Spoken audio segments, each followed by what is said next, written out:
Hello student, इस video में हम बात करेंगे DCA PGDCA first semester. Finally 26 तारीख को जो पेपर हमारा होने वाला है फंडामेंटल ऑफ कंप्यूटर, उसमें मैंने आपको थोड़ा सा ये समझने का प्रयास करना। आपको मैंने unit number 1, unit number 2, unit 3 और 4 में 5-5 क्वेश्चन दिए हैं। वो सभी इंपॉर्टेंट क्वेश्चन मैं एक ही वीडियो में अब कवर करने वाला हूँ, ठीक है ना। तो ये डीसी और पीजीडीसी के लिए है और पूरे आपको यहाँ से 80 अंक मिलने वाले हैं। कितने अंक मिलने वाले हैं? 80 अंक मिलने वाले हैं। आपका जो एग्जाम होगा वो 80 अंक का होगा, जिसमें से आप 32 नंबर लाने पर पास हो जाते हैं। लेकिन आपको 32 नहीं लाना है, ये वीडियो देखने के बाद आप 75% बना लोगे। लेकिन ध्यान रखना, जो मैं चीजें बता रहा हूं आप उसको बहुत ही अच्छे तरीके से देखने का प्रयास करना, ठीक है ना।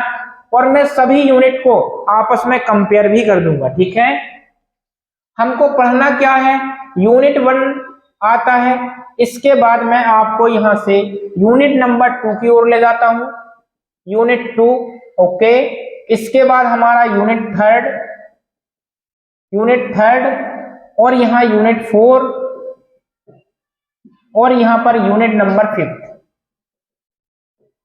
हमको पांचों यूनिट एक ही वीडियो में कवर कर रहा हूं, ठीक है। पांचों यूनिट एक ही वीडियो में कवर कर रहा हूं।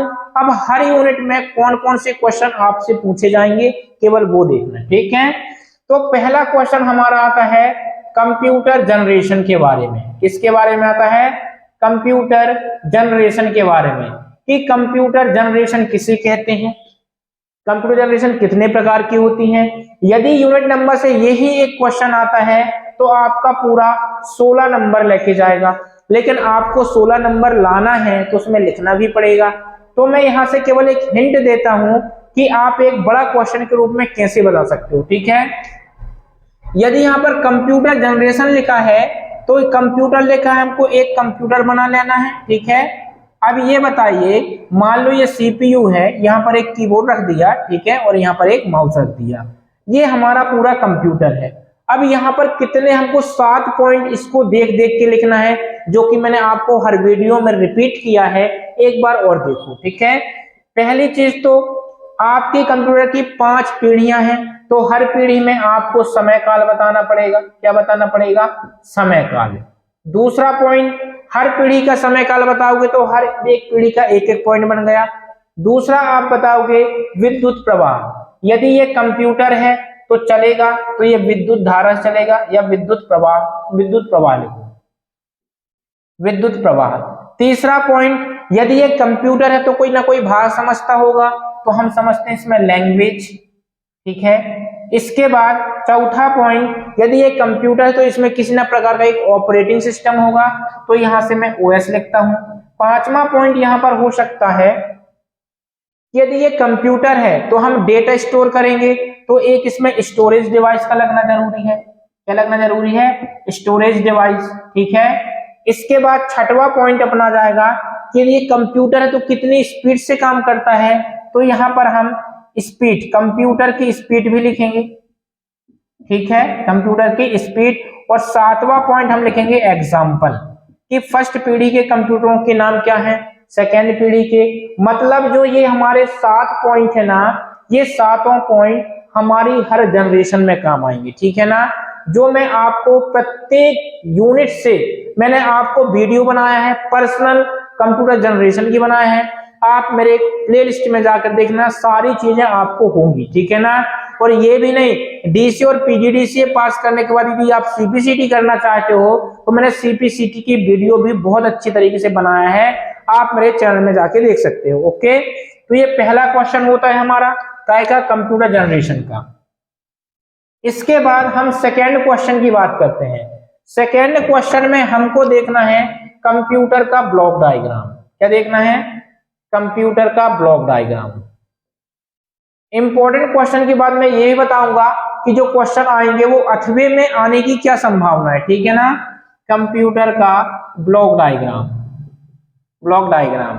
तीसरा क्वेश्चन इसे बनता है कंप्यूटर का क्लासिफिकेशन, कंप्यूटर का क्लासिफिकेशन।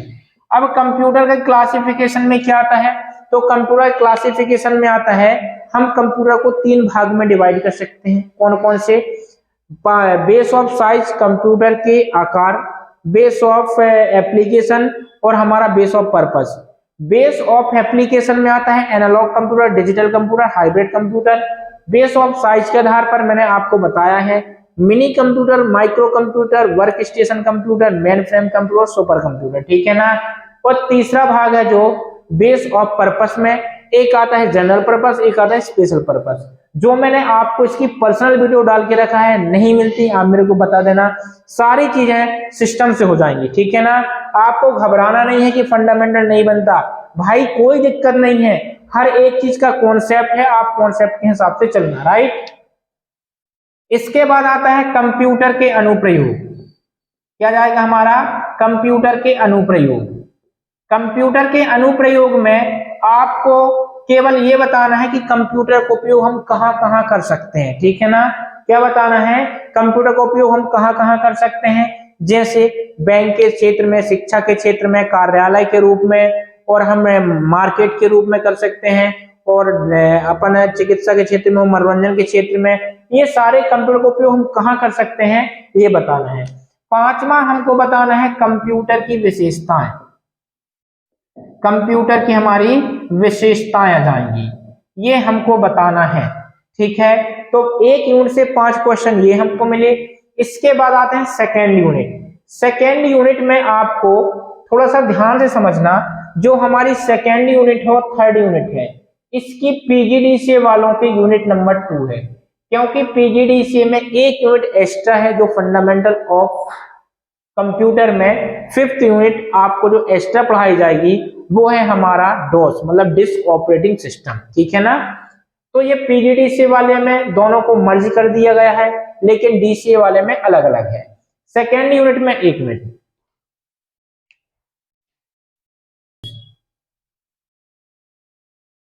सेकेंड यूनिट में हमको क्या देखना है? कंप्यूटर डिवाइस देखना है। क्या देखना है? Computer device. कंप्यूटर डिवाइस में रहता क्या क्या है, थोड़ा सा वो देखना है। कंप्यूटर डिवाइस, कंप्यूटर डिवाइस किसे कहते हैं, इसकी भी मैंने यूनिट 2 में केवल इंपॉर्टेंट क्वेश्चन बनाया है। कंप्यूटर डिवाइस क्या कहलाती है? जब कंप्यूटर यूजर और कंप्यूटर के मध्य में जिसे के द्वारा संबंध स्थापित किया जाता है उसे कंप्यूटर डिवाइस कहते हैं। अब हमारी कंप्यूटर डिवाइस 2 ही प्रकार की होती हैं, जो कि मैंने आपको बताया है। एक इनपुट डिवाइस होती है और दूसरा क्या होता है हमारा? आउटपुट डिवाइस होती है। क्या होता है? आउटपुट डिवाइस होती है, ठीक है ना। इनपुट डिवाइस किसे कहते हैं? जब कंप्यूटर यूजर द्वारा कंप्यूटर के अंदर डेटा भेजा जाता है तो जिस डिवाइस के द्वारा भेजा जाता है उसे इनपुट डिवाइस कहते हैं।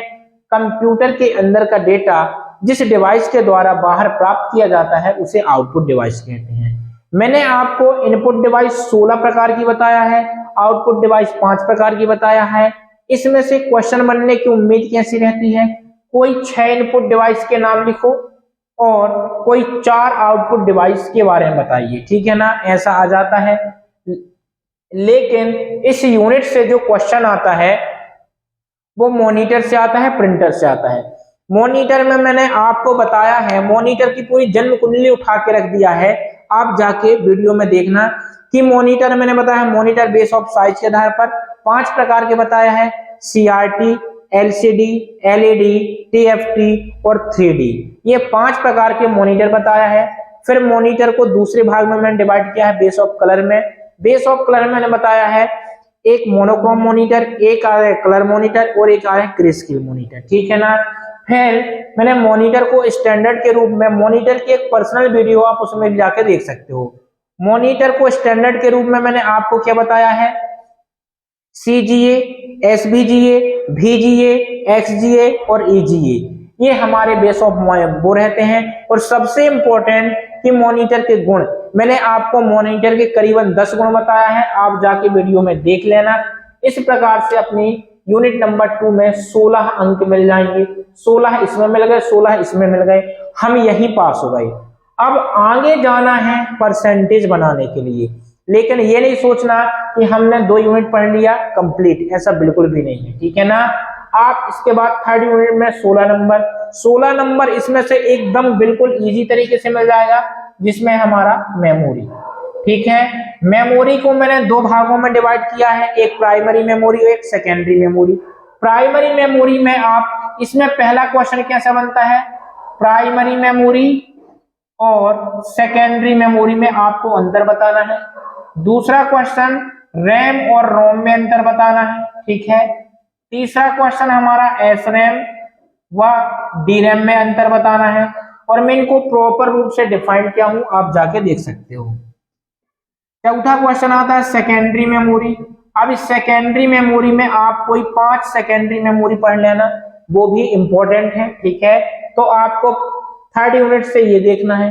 फोर्थ यूनिट से आपको देखना है कंप्यूटर सॉफ्टवेयर। क्या देखना है, कंप्यूटर सॉफ्टवेयर। अब कंप्यूटर सॉफ्टवेयर के बारे में आप क्या पढ़े हो, मैं फोर्थ यूनिट में आपको कंप्यूटर सॉफ्टवेयर के बारे में सारी चीजें बताया हूं। कंप्यूटर सॉफ्टवेयर भी मैंने 3 तरीके से डिफाइन किया है। पहला है एप्लीकेशन सॉफ्टवेयर, दूसरा हमारा क्या हो जाता है सिस्टम सॉफ्टवेयर, और तीसरा हमारा क्या हो जाता है यूटिलिटी सॉफ्टवेयर। एक बार थोड़ा सा हम देखने का प्रयास करते हैं इसमें। ठीक है, बहुत ही अच्छे तरीके से मैं एक्सप्लेन कर रहा हूं, आपको समझ में नहीं आता है तो आप कमेंट कर देना। जो हमारा कंप्यूटर सॉफ्टवेयर है इसको मैंने 3 तरीके से एक्सप्लेन किया है। वो कौन से 3 तरीके हैं, पहला होता है बेस ऑफ एप्लीकेशन। ठीक है, दूसरा होता है हमारा सिस्टम सॉफ्टवेयर, और तीसरा होता है हमारा यूटिलिटी सॉफ्टवेयर। ठीक है, एप्लीकेशन सॉफ्टवेयर में एमएस वर्ड आ जाता है, एक्सेल आ जाता है, पावर पॉइंट मतलब पीपीटी आ जाता है, एमएस एक्सेस आ जाता है, इसी में क्या एमएस एक्सेस, आउटलुक भी आ जाता है हमारा, कोई दिक्कत नहीं है। ठीक है, एप्लीकेशन सॉफ्टवेयर की डेफिनेशन आप क्या लिखोगे, ऐसे एप्लीकेशन जिनका उपयोग हम विशेष कार्यों के लिए करते हैं उन्हें एप्लीकेशन सॉफ्टवेयर कहते हैं। या दूसरी डेफिनेशन आप लिख सकते हो, एप्लीकेशन सॉफ्टवेयर वो सॉफ्टवेयर कहलाते हैं जिनका उपयोग कंप्यूटर और मोबाइल को चलाने के लिए किया जाता है, एप्लीकेशन सॉफ्टवेयर कहलाते हैं। ठीक है, सिस्टम सॉफ्टवेयर को 2 भागों में डिवाइड किया है, एक ऑपरेटिंग सिस्टम, दूसरा ट्रांसलेटर। आपको ऑपरेटिंग सिस्टम के कार्य पूछेगा। ठीक है, और ट्रांसलेटर 3 प्रकार के होते हैं, एक होता है असेंबलर, इंटरप्रेटर और कंपाइलर के बारे में बताना है। ठीक है, ये सारी चीजें मैंने एक एक वीडियो बना के रखा है, केवल आप पूरे यूनिट के जो इंपॉर्टेंट क्वेश्चन है उसका मैं ओवरव्यू दे रहा हूं, आपको एक बार ओवरव्यू जरूर देखना चाहिए, वो भी पूरा। ओके, इसके बाद यूटिलिटी सॉफ्टवेयर क्या कहलाते हैं। अच्छा, सिस्टम सॉफ्टवेयर की डेफिनेशन क्या होती है, ऐसे सॉफ्टवेयर जो कंप्यूटर में उपस्थित इनपुट डिवाइस, आउटपुट डिवाइस और हार्डवेयर को नियंत्रित करते हैं वो हमारे सिस्टम सॉफ्टवेयर कहलाते हैं। बात करते हैं यूटिलिटी सॉफ्टवेयर, ऐसे सॉफ्टवेयर जो हमारे कंप्यूटर की सुरक्षा प्रदान करते हैं, अर्थात कंप्यूटर को नष्ट होने से रोकते हैं, उन्हें हम यूटिलिटी सॉफ्टवेयर कहते हैं। जैसे होगा antivirus, disc cleanup, disc defragmenter, ये हमारी क्या कहलाते हैं यूटिलिटी सॉफ्टवेयर। इसके बाद आपको फोर्थ यूनिट में कंप्यूटर सॉफ्टवेयर के अलावा एक और पूछेगा, मतलब अथवा में, वो हमारे रहेंगे बाइनरी नंबर। क्या रहेंगे, बाइनरी नंबर। और बाइनरी नंबर होते हैं मुख्य रूप से 4 प्रकार के, कौन कौन से, एक होता है बाइनरी नंबर, दूसरा होता है ऑक्टल नंबर, तीसरा होता है डेसिमल नंबर और चौथा होता है हेक्साडेसिमल नंबर। इसके 3-3 प्रकार होते हैं, टोटल ये 12 प्रकार होते हैं। तो एक ये आएगा या अथवा में ये आएगा, ये फिक्स नहीं है कि अथवा में पूछे, आपको कंप्यूटर सॉफ्टवेयर को बहुत अच्छे से पढ़ना है, ये 100% आएगा ही आएगा। इस प्रकार ये भी हमारा 16 नंबर का एकदम करेक्ट हो जाता है। ओके, इसके बाद फाइनली हमारी 5th यूनिट आती है, और 5th यूनिट में हमको पढ़ना क्या होता है थोड़ा सा देखने का प्रयास करना। ओके, 5th यूनिट में जो क्वेश्चन मैं लिखता हूं आपको केवल वो पढ़ना है। पहला हो जाता है कि हमारा नेटवर्क क्या है, यह कितने प्रकार के होते हैं, यह कितने प्रकार के होते हैं।